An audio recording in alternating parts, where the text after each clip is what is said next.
Hello everyone, welcome to the information age. With so many people at your fingertips, providing so much information, how do you know what's true and what's not true? Not a week goes by that I don't get a question about how to tell who is telling the truth and who is not telling the truth about spiritual information.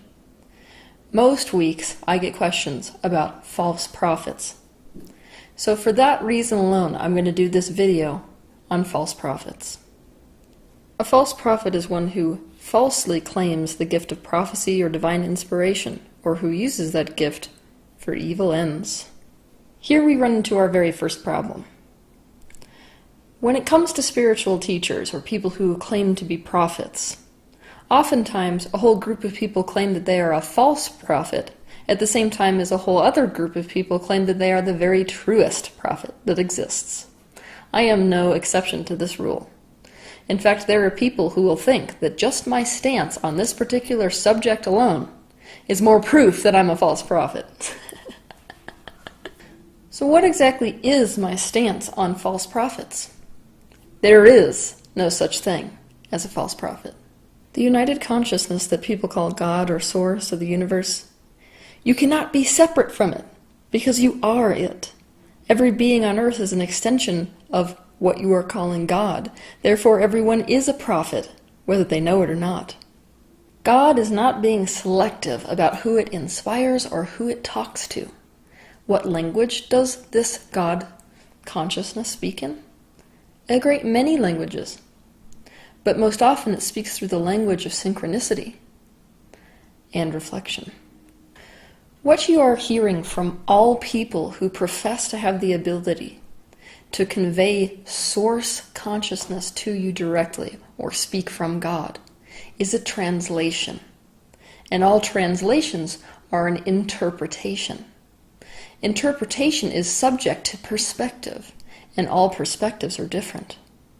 Perspective does not equal truth. No teacher that says that they represent the absolute truth is helping you, because in asking you to adopt their truth, they cause you to stray from your own truth. They wrap up truth for you in a tiny little box and hand it to you so you will never have to feel confused or uncertain enough to think for yourself. I can do no other than any other spiritual teacher or prophet does, which is to offer you my perspective. Try that perspective on and wear it around. If it doesn't fit well, take it off. If it fits well, keep it on. Or else take only parts of that perspective which I'm offering you, or which anyone is offering you. If parts suit you, keep them. If parts don't suit you, discard them. If I was the only God there is, I would send down many false prophets to confuse people. I would send down false prophets by the thousands so that people would become so disillusioned by teachers that they would begin to look for their answers within themselves. It is the false prophets that cause us to set ourselves free from the powerlessness of having to go to church to access God, or having to talk to a priest to access God, or from having to get our answers from someone else. All prophets are true and cannot be false because they give us the opportunity to know ourselves and know our truth completely, and that is the doorway to self-trust. If a prophet does not teach self-trust, you can be sure that they are coloring the information they are receiving with their own shadows, which drive them currently towards control. But that is teaching in and of itself. All prophets teach self-trust, whether they are directly teaching it or whether they are indirectly teaching it by providing you so much contrast that you are the only thing that you have to hold on to. It is not your job to find a static truth that everyone's going to conform to and agree upon. You're never going to accomplish that particular goal. And if it is your goal to get everybody to conform and agree to one perspective, it's because you need validation. The only reason we need validation for something that we believe is because we don't believe it's true yet. Your job is to find and to own your own truth. Your job is to know your own truth. Nothing more and nothing less. As humans, we need truth. We desperately seek it out. We need it for our sense of safety, our sense of security, in the same way that a small child clings to their blanket at nighttime to keep themselves warm. We are out there in a sea in this world, convinced that the only way that we're going to be safe and happy long term is if we know the absolute truth. We can't stand the idea of being wrong. We are convinced that there is no difference between being wrong and being forsaken. We are convinced that there is no difference between being right and being loved. Right and wrong will only ever be a matter of perspective. A person who once said that the earth was flat was correct from their perspective. Standing on earth, the horizon looks flat, and so from that perspective, the earth is in fact flat. When you change perspectives, the earth is not flat, it is round. And so only when you change perspectives does the previous truth become wrong. The person who thought the earth was flat will only change their truth if they change their perspective. We are all searching for the ultimate perspective, which is in fact the collection of all perspectives. If you want to know the truth is more close to what I've just said, that all perspectives are true, and that if you put them all together, you end up with the ultimate perspective or the ultimate truth. The perspective that Teal is a fraud is as true from the perspectives that certain people hold as the perspective that Teal is a true prophet. You need to treat all things on earth, including teachers and the things that specific teachers teach, as ingredients. Ingredients that together form the perfect cocktail of your specific life. Allow yourself to become flexible and change over time, because your perspective and therefore your truth will change over time. If you do not want mint in your cocktail, don't put it in your cocktail. If you do not like affirmations, don't put them in your cocktail. If you like lemon, put it in your cocktail. If you like the idea that you are part of God, put it in your cocktail. I want you to start to think of life like an enormous game of Go Fish. For those of you who have never played Go Fish before, basically your prerogative is to collect from the other players a group of specific cards containing fish on them, so that you make a perfect match. Start to treat every being you encounter, human and non-human, as if they are holding a deck of cards, cards which will add to your particular hand. Be on the lookout for what cards these beings have to offer. It is your prerogative to collect from them the cards that make your deck more complete, knowing that one day you may let go of cards that you once treasured because they no longer make your deck complete. Your prerogative is to remain open to recognizing those cards that are meant for you. Now, I can't stress this enough. Every single person that you come into contact with, or non-person that you come into contact with, does have a card for you. The trick is to recognize it. Now, sometimes it's difficult to recognize the card that somebody is giving us because it's what I call a not card or a surety card.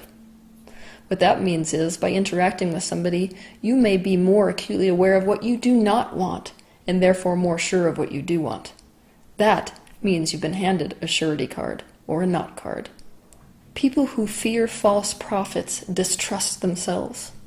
But more than that, they fear malevolence. For that reason alone, it's important to understand that evil does not exist within this universe. There has not ever been one malevolent intention on the planet Earth. Let me show you why. The person who murders is not evil. The person who murdered somebody because they thought that the murdering of someone would make them feel better. So the ultimate desire, the motivation behind that murder was to feel good. Sounds mighty malevolent, doesn't it? Behind every single action lies a positive intention. That doesn't make the acts wrong or right, but all hateful acts are misguided attempts to carry out a positive intention. The ultimate example of what people consider to be a false prophet may be Jim Jones, leader of the People's Temple. Long story short, plastic cups, Flavor Aid packets, and syringes littered the area where 909 bodies were found at the largest revolutionary suicide in modern history After Jones urged his followers to die in support of apostolic communism. Don't believe for a second that Jim Jones thought that he was causing people harm. He thought that he was helping people. He thought that the only way for them to be free was to die. This example does not show us just how evil people can be. It shows us just how dangerous perspectives can be.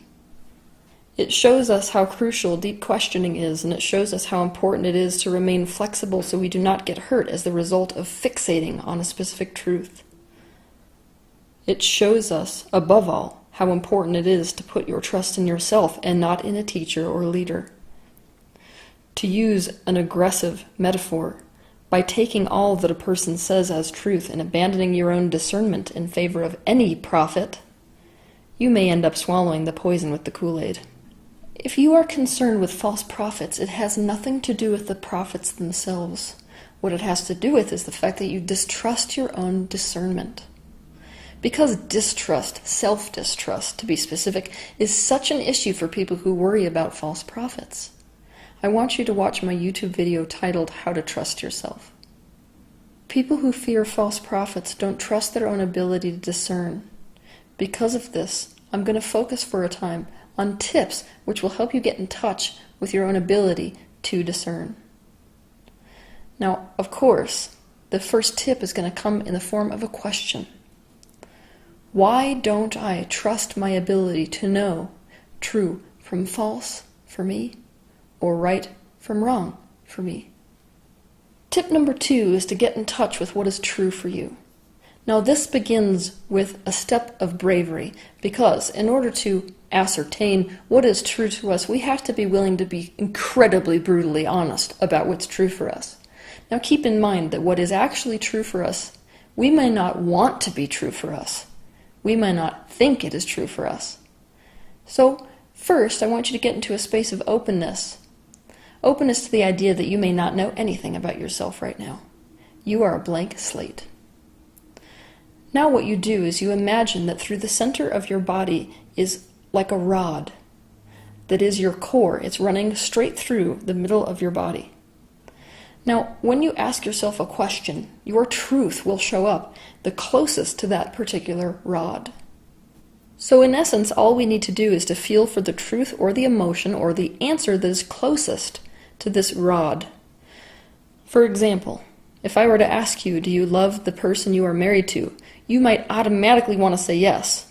After all, this has to be the truth if you are married. But if you check in with the answer and the feeling that's closest to this internal core rod, the answer might be no. You can practice on yourself. Collect a bunch of questions and ask yourself, or have someone else ask you the questions that you've collected. And in order to answer those questions, you have to go to that space mentally where you're thinking about that internal rod and answer from that space instead of the space out here, which is a mental construct. Tip number 3, stay open when it comes to truth, especially your truth.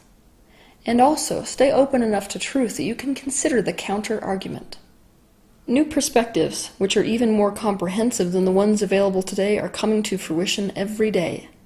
Next time you see a group of little kids pass you, let yourself smile and know that the perspectives and truths that they might offer one day are going to be more amazing than what you can possibly imagine today. Science reveals new things every year that revolutionize our understanding of the world. If we stay committed to the truth of one religion or one teacher or one scientist, we will miss the opportunity to expand further. If we stay committed to the truth that the world is flat, we have no room for the truth that the world is round. It is best to hold firmly to your trust in your ability to discern, and hold very softly to any and all specific truths that you currently hold. Be open to your opinion changing tomorrow. Tip number 4, when it comes to our logical processes, use inductive and deductive reasoning together. Work from the bottom up and the top down to test truths. An example of deductive reasoning, which is working from the top down, is where we begin usually with a general idea or hypothesis, such as, I create my reality with my thoughts. We then narrow it down to even smaller things that can be tested, like I can manifest $100 this week. And then we work on that and find proof for that, and the outcome either proves or disproves the original theory. An example of inductive reasoning would be, I found $100, therefore I create my own reality. We need to use both styles of logical reasoning when it comes to mentally aligning with our truth. Tip number 5. The very best teachers will always turn you back towards yourself. They will be the very most concerned with helping you develop self-trust and helping you develop discernment. They will also be open completely and welcoming of questioning. They will not punish you for questioning them. They will welcome any kind of thinking which progresses your life. They will not expect you to take their word for it. Tip number 6. Test things out for yourself. If something appeals to you, try it on and try it out and see if it works. Don't consider anything true unless it is proven true for you specifically. For example, don't take someone's word for it that doing inner child work is the way to solve emotional wounds. Try inner child work out. See if it heals something inside of you. Work with it for a while, asking questions that may come up during the process, and get second opinions, and decide for yourself if it solves emotional wounds or not. Tip number 6. Develop your intuition and trust your gut. When it comes to developing your intuition, getting in touch with your feelings and your emotions is perhaps the most important step that you can take. It's also really important that you're doing an ample amount of shadow work, because your suppressed fears and suppressed negative emotions will cloud your intuition. For example, we could have an intuition that someone is unsafe to be around, and on one hand that could be true, but on the other hand we could also be reacting to them because they smell or look like someone who hurt us once. So it has nothing to do with intuition, and it has everything to do with unhealed aspects within ourselves. That being said, when in doubt, when you're in the heat of the moment, always trust your intuition, your gut, no matter what, because you can always question it later. Most often you'll find that when you trusted your intuition and you followed your gut instinct, you were right upon reflection. There is no such thing as a false prophet because all people are prophets. All people have different perspectives, and all people who claim to be prophets are interpreting the information which they're receiving from the universe, information which you either resonate with or you don't. Because all people are prophets, the most important thing for you to do in your day-to-day life is to get in touch with your internal prophet and to make the voice of that internal prophet the most important one that you live by. Have a good week.